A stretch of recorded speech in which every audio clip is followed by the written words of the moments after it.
American president Donald ട്രംപിന്റെ ഭാരതത്തിനോടുള്ള പിണക്കത്തിന് പിന്നിൽ സമാധാന നൊബേൽ പുരസ്കാരം എന്ന് വെളിപ്പെടുത്തൽ. പ്രധാനമന്ത്രി നരേന്ദ്രമോദി നൊബേൽ പുരസ്കാരത്തിനായി ശുപാർശ ചെയ്യാത്തതാണ് ട്രംപിനെ ചൊടിപ്പിച്ചതെന്ന് ന്യൂയോർക്ക് ടൈംസിന്റെ വെളിപ്പെടുത്തൽ. ഭാരതം പാക് സംഘർഷം അവസാനിപ്പിച്ചത് താനാണെന്ന അനാവശ്യവാദം ഭാരതം തള്ളിയതും ട്രംപിന്റെ പിണക്കത്തിന് കാരണമായെന്നും വെളിപ്പെടുത്തൽ. വിശദാംശങ്ങളുമായി ന്യൂസ് ഡെസ്ക് ദിനം ഗൗതം അനന്തനാരായണൻ ചേരുകയാണ്. ഗൗതം, ഭാരതത്തിനുമേൽ ട്രംപ് അമേരിക്ക ഏർപ്പെടുത്തിയ താരിഫിനു മേലിൽ ട്രംപിന്റെ നീരസം, അതായത് നൊബേൽ പുരസ്കാരത്തിന് ശുപാർശ ചെയ്തില്ല നരേന്ദ്രമോദി, അതുതന്നെയാണ് ന്യൂയോർക്ക് ടൈംസ് അടക്കം ഇപ്പോൾ റിപ്പോർട്ട് ചെയ്യുന്നത്, അല്ലേ?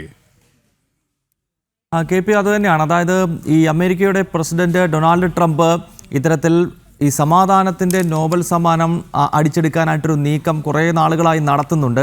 അതിൻ്റെ ഭാഗമായി അമേരിക്ക പറഞ്ഞാൽ കേൾക്കുന്ന പല രാജ്യങ്ങളെ കൊണ്ടും ഇദ്ദേഹത്തിന് അനുകൂലമായ രീതിയിലുള്ള പ്രതികരണങ്ങൾ തേടിയെടുക്കുന്നതിലൊക്കെ ട്രംപ് ഒരു ഘട്ടത്തിൽ വിജയിച്ചിരുന്നു. നമുക്കറിയാം, നമ്മുടെ അയൽ രാജ്യമായിട്ടുള്ള പാകിസ്ഥാൻ ഈ സമാധാനത്തിൻ്റെ നോബൽ സമ്മാനം ട്രംപിന് നൽകണം എന്ന ഒരു ആവശ്യം മുന്നോട്ട് വെച്ചു. അതുപോലെ തന്നെ ഏറ്റവും അവസാനമായി കംബോഡിയ അത്തരമൊരു നിർദ്ദേശം മുന്നോട്ട് വെച്ച ഒരു രാജ്യമാണ്. തായ്ലാൻഡും കംബോഡിയയും തമ്മിൽ അതിർത്തിയിലുണ്ടായ സംഘർഷം പരിഹരിച്ചത് ട്രംപാണെന്നാണ് കംബോഡിയ പറയുന്നത്.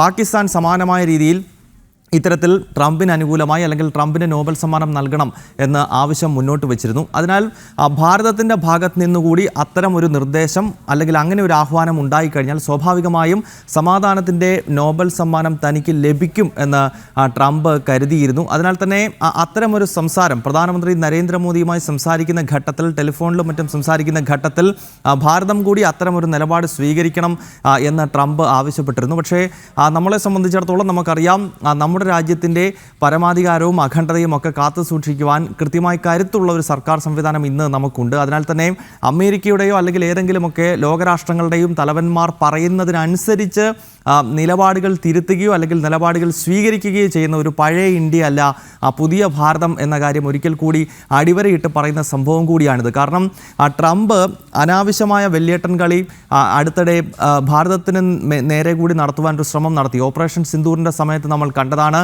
ഭാരതവും പാകിസ്ഥാനും തമ്മിൽ നടന്നൊരു സംഘർഷം. ആ സംഘർഷത്തിൽ പാകിസ്ഥാന് പിടിച്ചു നിൽക്കാനാവില്ലെന്ന് കൃത്യമായ ബോധ്യം വന്നതോടുകൂടി നമ്മളോട് ആവശ്യപ്പെടുകയാണ്, വെടിനിർത്തൽ അതിർത്തിയിൽ വേണം എന്നൊരാവശ്യം പാകിസ്ഥാൻ്റെ ഭാഗത്ത് നിന്നുണ്ടാകും. അതിനെ തുടർന്ന് ഭാരതത്തിൻ്റെയും പാകിസ്ഥാൻ്റെയും സൈനിക മേധാവികൾ സംസാരിച്ചുകൊണ്ടാണ് ആ സീസ് ഫയറിലേക്ക് കാര്യങ്ങൾ എത്തിയത്. ഈ സീസ് ഫയർ എത്തുന്ന ഘട്ടത്തിൽ ഇത് താനാണ് ഇതിൻ്റെ ഇടനിലക്കാരൻ എന്ന പ്രഖ്യാപനവുമായി ട്രംപ് കടന്നു വന്നത് ഭാരതത്തെ സംബന്ധിച്ചിടത്തോളം അങ്ങേയറ്റം പ്രകോപനമുണ്ടാക്കുന്ന ഒരു കാരണമായിരുന്നു. കാരണം ഭാരതവും പാകിസ്ഥാനും തമ്മിൽ നടന്നുകൊണ്ടിരിക്കുന്ന യുദ്ധത്തിന് സമാനമായ രീതിയിലുള്ളൊരു സംഘർഷം, ആ സംഘർഷത്തിൽ ഒരു മൂന്നാം കക്ഷിയെയും ഇടപെടുവാൻ ഭാരതം അനുവദിച്ചിട്ടില്ല എന്നതാണ്. കാരണം ലോകത്തിലെ തന്നെ ഏറ്റവും പ്രധാനപ്പെട്ട സൈനിക ശക്തിയാണ് നമ്മുടേത്. മാത്രമല്ല, നമ്മൾ ഒരു ശത്രു രാഷ്ട്രത്തിന് മേൽ കൃത്യമായി അടിക്കുന്ന ഘട്ടത്തിൽ ഏത് മൂന്നാം രാഷ്ട്രമാണെങ്കിലും അതിൽ വന്ന് അഭിപ്രായം പറയേണ്ട ആവശ്യമില്ല എന്ന കാര്യം വളരെ മുൻപ് തന്നെ ഭാരതം കശ്മീർ വിഷയത്തിൽ ഉൾപ്പെടെ നമ്മൾ അത്തരമൊരു നിലപാട് സ്വീകരിച്ചിട്ടുള്ള രാഷ്ട്രമാണ്. അതിനാൽ തന്നെ ട്രംപ് അതിൽ ഒരു തരത്തിലും ഇടപെട്ടിട്ടില്ല